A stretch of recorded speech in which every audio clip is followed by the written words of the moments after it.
Political Capital is brought to you by Uber Canada. Learn more at uber.com/flexibilityworks. CHEK Podcasts.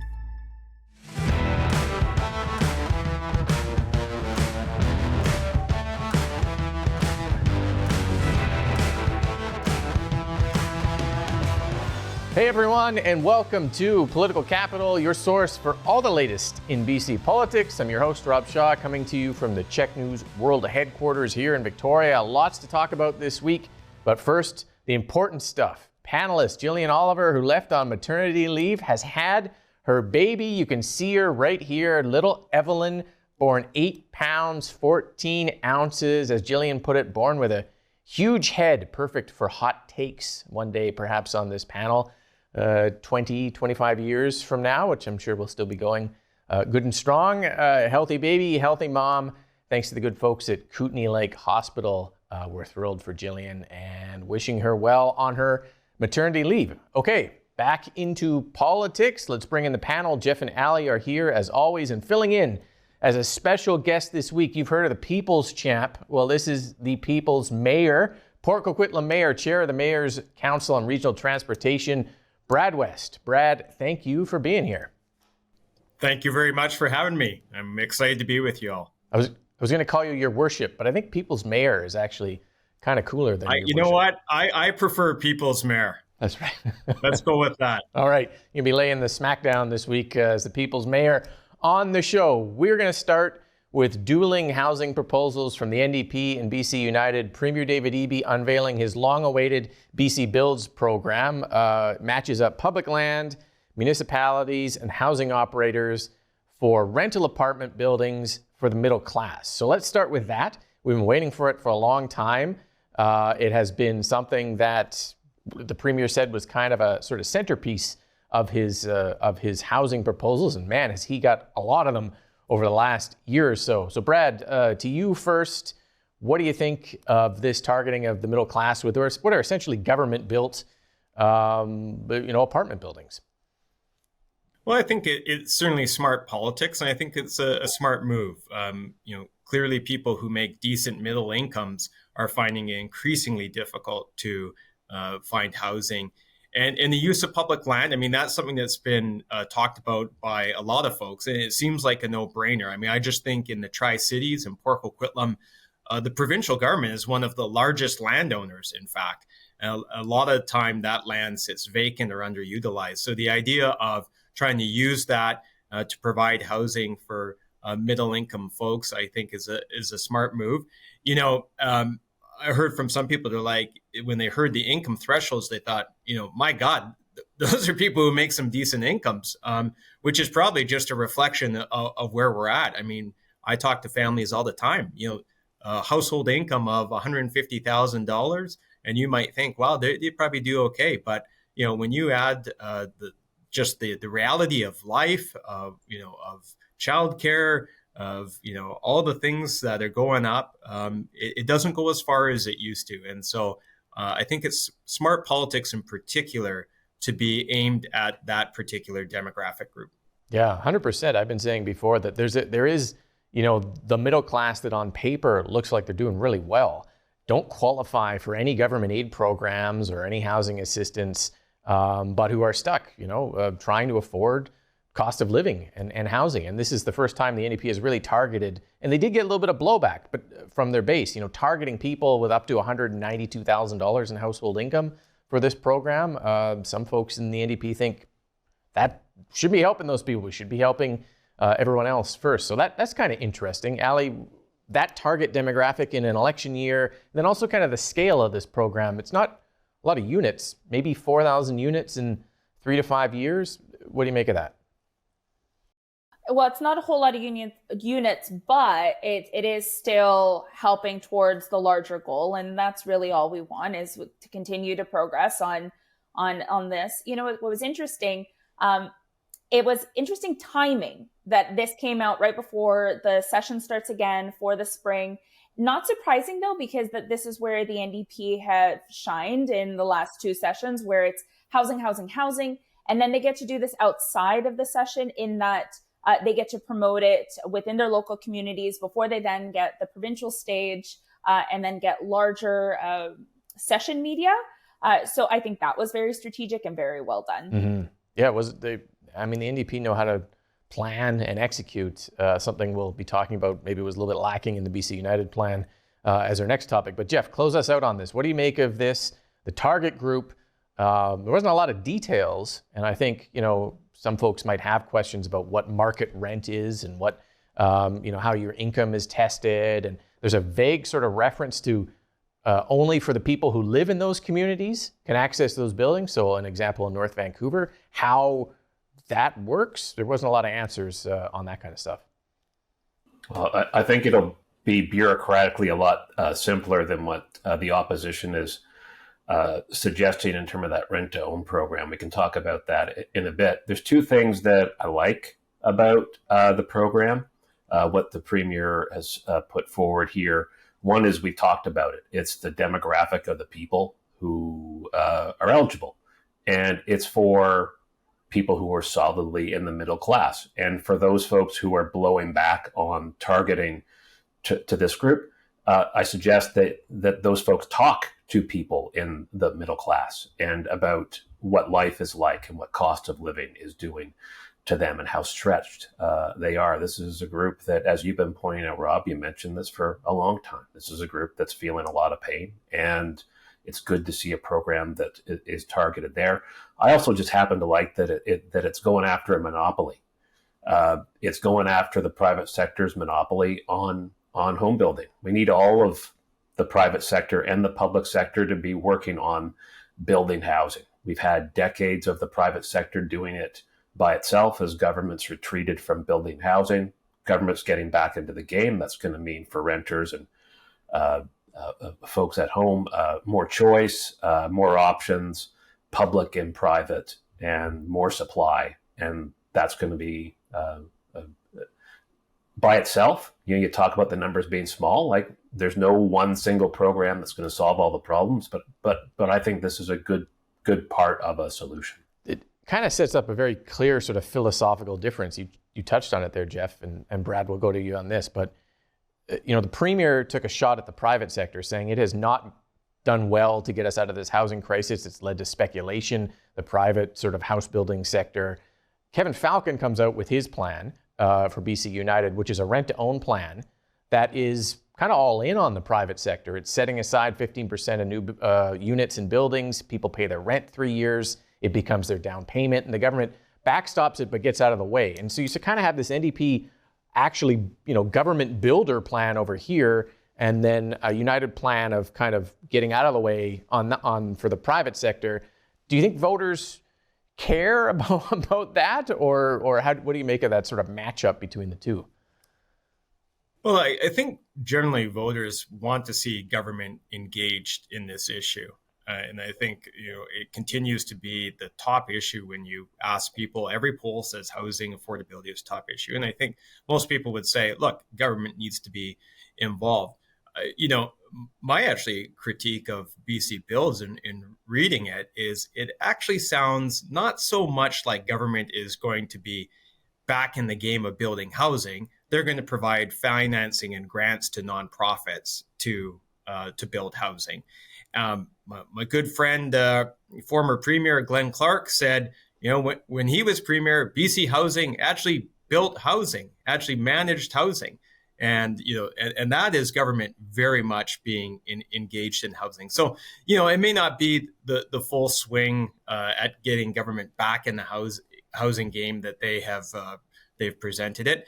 The BC United plan, it's interesting. As mayor, I've had lots of developers come to me with rent-to-own concepts, and they always sound like they're very intriguing and like they make a lot of sense. I don't know that I've seen one that actually delivers in the way that conceptually people think of it. It often has a whole lot of conditions and people can actually get themselves in a bit of trouble. So it'll be interesting to see the details. I like the concept of it. I think home ownership is a good thing. A lot of the messaging to people in my generation has been, you should give up on the idea of ever owning your home. And I don't think that's a positive thing. Certainly, friends of mine, they want to own their own home. And so the concept of not having to rent forever, but actually being able to own something, have something that's yours, maybe even, achieve a bit of equity there, I think that's a positive thing. So I'll be interested to see how those details work out. The rent to own concept is a good one. Execution, from my perspective, has always been a bit challenging. But I think the idea of getting people into homes that they own is a positive thing.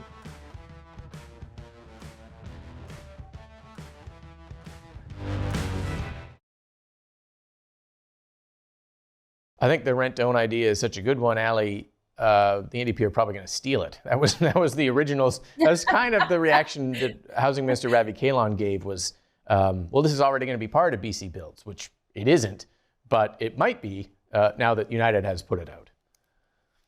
Yeah, and that's always the risk, right, of putting out ideas before a platform. And I applaud the BC United for doing that. And it shows that they have ideas and that there are many more coming down the pipe. But yes, if it's taken, it's taken. That's just politics. What I found very interesting about this, though, is when I looked up the rent to own program, the first introduction of it that I saw was from the federal government, but that was coupled with federal money. This one, on the other hand, is private sector. And so you have to assume that given Kevin Falcon's background as a developer, that he's probably consulted this group extensively before making this announcement, so that there might be that appetite from developers, as Brad was saying. So I thought that was very interesting. I think what they're going to get critiqued for is the tax up to 1 million. Look around, folks. There's not a whole lot for less than 1 million in the Lower Mainland. So it's a great idea, but I think that one has its challenges as well. Mm-hmm. Jeff, what do you think? Wow. So Renttoown sounds great. But boy, this, I've worked in government, and has anyone been, heard stories of well executed, complex administrative programs run by governments?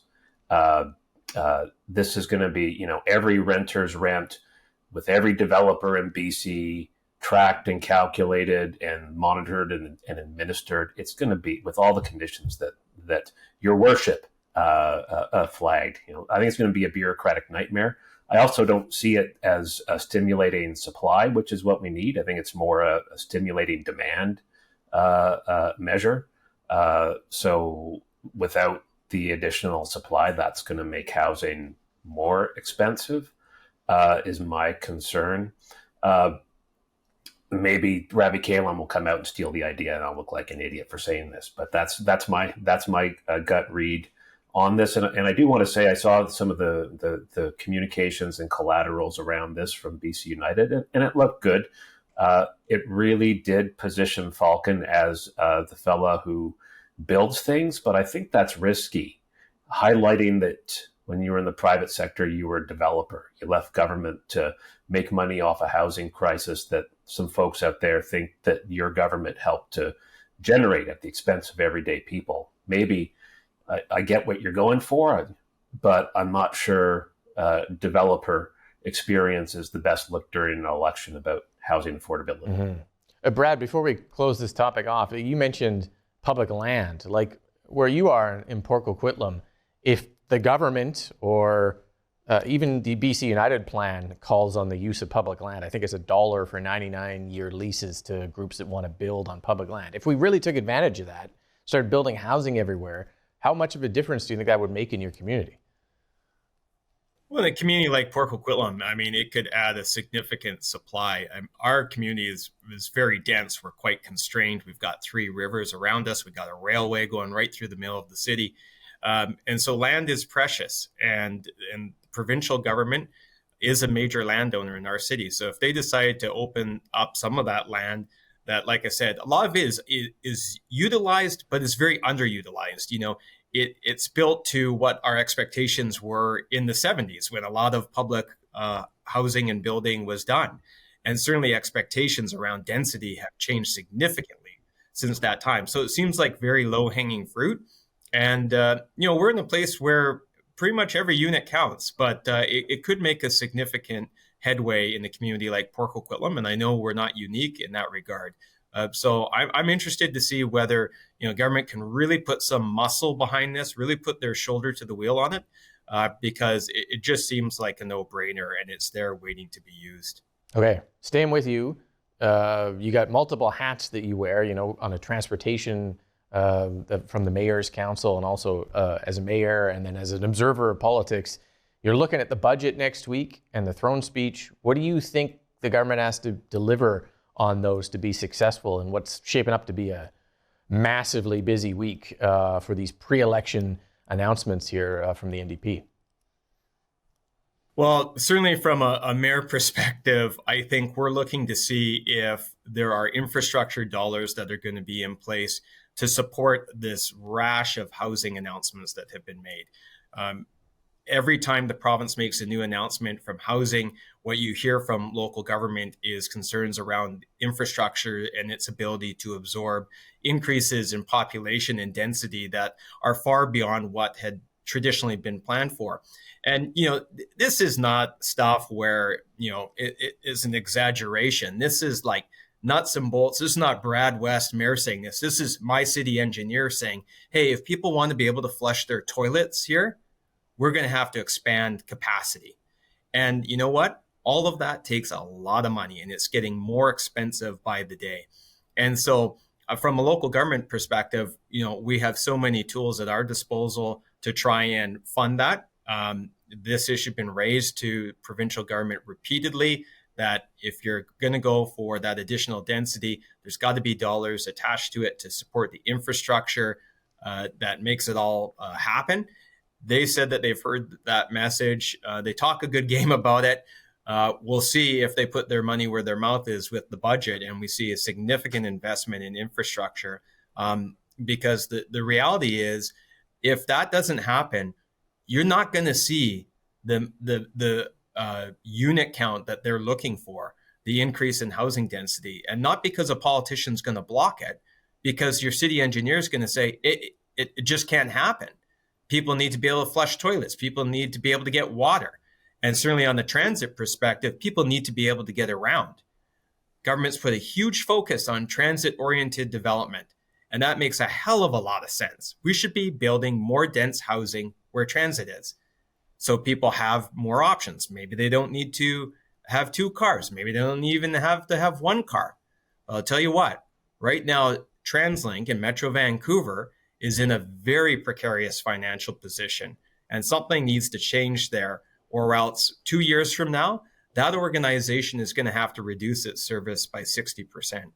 So you tell me how that's going to work for transit-oriented development and housing. So I think it's an important budget, and I think there'll be a lot of eyes on it, particularly, of course, because we're going into an election.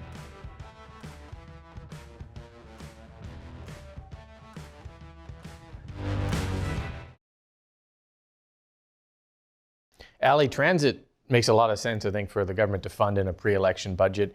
Infrastructure is completely needed, but it'll be a little bit harder maybe for them to turn that into a pre-election goodie. Hey, you can keep flushing your toilets in the future. That's why governments tend to not announce as much infrastructure, because it's not quite as sexy for people. But do you think we'll see that?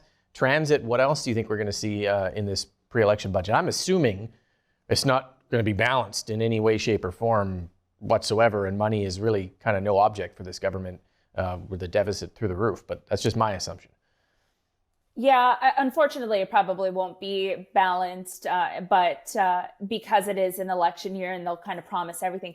But like typically we see like over promising in a pre-election budget. Like this is your time to just put everything out there and make all of these promises. It might be a little bit of an indicator as to what their platform might emphasize as well. But because the NDP are doing so gosh darn well, like, and they will potentially become government once again, they will actually be held accountable to this budget too. So I think it will be somewhat reserved rather than in previous years where they're just promising everything under the sun. Yeah, it's a good point, because if they look like they're going to win their massive supermajority or at least get reelected, you don't want to shoot for the moon and be unable immediately on day one after getting reelected, clawing back your Can't promise. deliver. Yeah. Okay, Jeff, what do you think? Well, first of all, I have to say that I'm pretty excited to be talking about throne speeches and toilets at the same time. It seems like a good juxtaposition, and it's nice to be talking about toilets, not in the context of public support for BC United. I'm hearing 20 pieces of legislation focused on housing affordability and healthcare. It's an important session because it's the last chance for the government and the opposition parties to convey to voters their values and what they're focused on, and they're getting things done. I think there's going to be some movement on community building. We'll see if there's dollars there, but hearing about government getting more proactive about schools and infrastructure right now, they spend a lot of time waiting for growth and then responding after the fact, which is suboptimal. And a bit more planning for growth and getting ahead of it. So that would be good to see. One thing I'm expecting to see in the budget, because I used the Google machine to see what Premier Eby promised in terms of legislation that he'd bring forward that he hasn't brought forward yet. He promised last year he'd bring in a flipping tax. That's right. To discourage people from buying up homes as investments to profit from them. So if he's a man of his word, I expect to see that this session, and add that to the speculation tax and crack down on short-term rentals, and now BC Built, and he's got himself a pretty decent looking housing plan to take to the voters. Not a bureaucratic nightmare at all, monitoring every single housing purchase in the province and making sure that it... Easy peasy. Yes, right. Easy peasy. Nothing bureaucratic, much like the speculation tax. You just mail it out to everyone and then let the chips fall where they may. So, but you're right, that is a plan. I think it's a 2-year flipping tax, somewhere around 3%-ish of a penalty. I'm just going based on what we think it's going to be, but that'll be an impact as the housing market looks like it might start picking up again this year. So, okay, that kind of wraps us up for time this week, but we do have some audio extras in the podcast coming up, a discussion of some other issues. So stick around, make sure you subscribe to that. Thank you to the panel. Thank you to Mayor West, the People's Mayor, People's Champion, for being here this week. Thanks for being here. We'll touch base with you in the future because, man, an election year with this government, there's a lot of stuff happening each and every week. Thanks for watching. We'll be back next week with all the latest in BC politics here on Political Capital.